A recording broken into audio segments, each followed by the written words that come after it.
morning, everyone. I believe it's June the 8th, right? Sunday. Just made a video for my other channel. Please go check that out. It's regarding Donald Trump, Elon Musk, the big, beautiful bill. Just wanted to point out a couple highlights. Nothing too crazy and clickbaity. I try to just keep everyone abreast of what's going on in our political, I don't know if I want to say arena, but theater, really, the way it is now. It's a ton of content you can kind of derive from that. But anyways, I want to touch base on a couple things.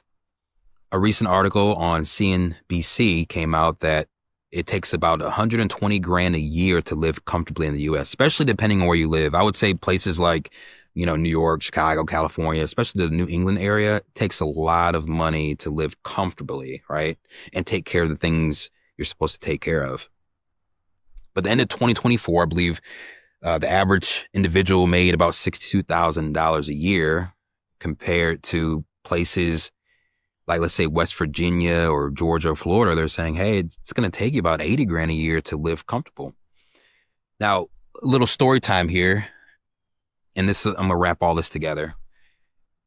There was a time where back in the day, I would say maybe 10 years ago, 15, if you made over 100 grand, you were golden, right? That was like the benchmark. Make 100,000, you could live comfortable, take vacations whenever you want, go out to eat, do your thing. That is definitely not the case anymore, because I've made over 6 digits. I make over 6 digits. And what's needed to live a sustainable lifestyle, especially if you have a family, it's just not there, right? So you think about what you have to do, right? You have rent, you have mortgage, you got taxes. You're supposed to be saving for a rainy day fund. Your kid's college. You throw in maybe the vacation once a year, twice a year. That 6-digit salary runs out. Now, it's different if you make well over 6 digits. I'm not saying like 120. If you make, let's say 300,000 or so, 400,000, obviously this doesn't pertain to you. I personally think the sweet spot is around 220. If you make 220, I believe you can start doing the things you're supposed to do.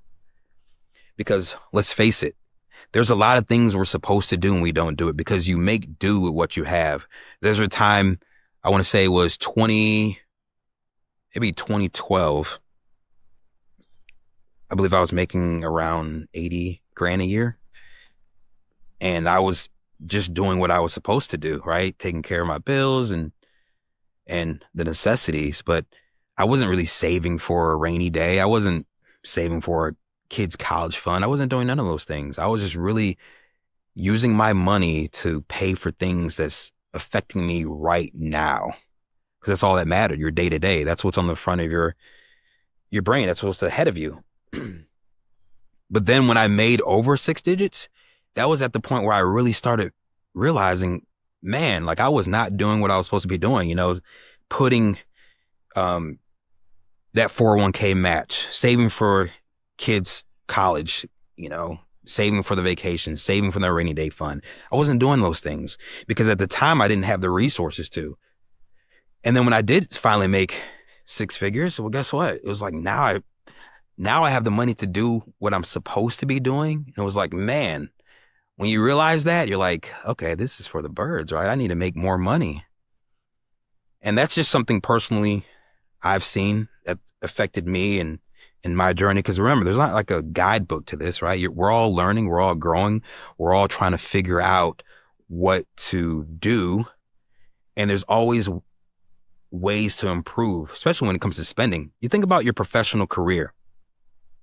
You have your skill set, your soft skills, for example, like public speaking, right? You can always do better than that. Communication, you can do better than that.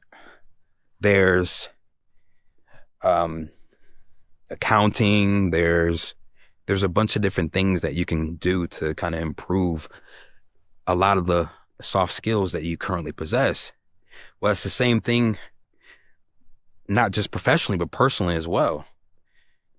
So I say that to say this, there's all the more reason why being a good steward is essential. Because it takes a lot of money to handle the things that you should be handling. And this includes me as well, right? Again, we all can do better. And it was just interesting to see different standard of living depending on where you stay. And that kind of brings it to another point. I lived in quite a few different places. And what I will say, in the South, the cost of living was a lot lower. And the same reason why businesses change their headquarters, usually it's tax shelter or some type of advantage. I would say, for yourself and family, I would take a look at moving to places where you do have a tax advantage, where you do have a lower cost of living. I understand, when I worked in Manhattan, people did not want to leave New York. If you're from New York, for example, they're not leaving New York. Their family's there, or Jersey. Their family's there. Their whole career's been there. They went to school there. I'll speak with colleagues and they'll be like, hey, I would love to move to Florida. I would love to move to Georgia, but all I know is this. Well, get out your comfort zone and move. If it's going to help you, if it's going to help your family, move. I understand why you're not moving. You're scared to take that leap. If it's going to help you, move. And I've seen that time and time again. I'm pretty comfortable with moving. I'm not saying moving around, like that term military, but I'm not saying you have to do that. But, I've always been a person that goes where the money is, right? Where I can get the best bang for my buck. That's something I learned from my dad. He goes where the money goes, and I've always been an advocate of that. But anyways, I'm actually going to put together maybe an ebook or a checklist for everyone that serves as a guide to knock out and as a daily or weekly or monthly reminder of the things that we need or should be doing to become a better steward, not just professionally, personally, financially, every aspect. So that wraps us up. More to follow. I'm working on a website as well.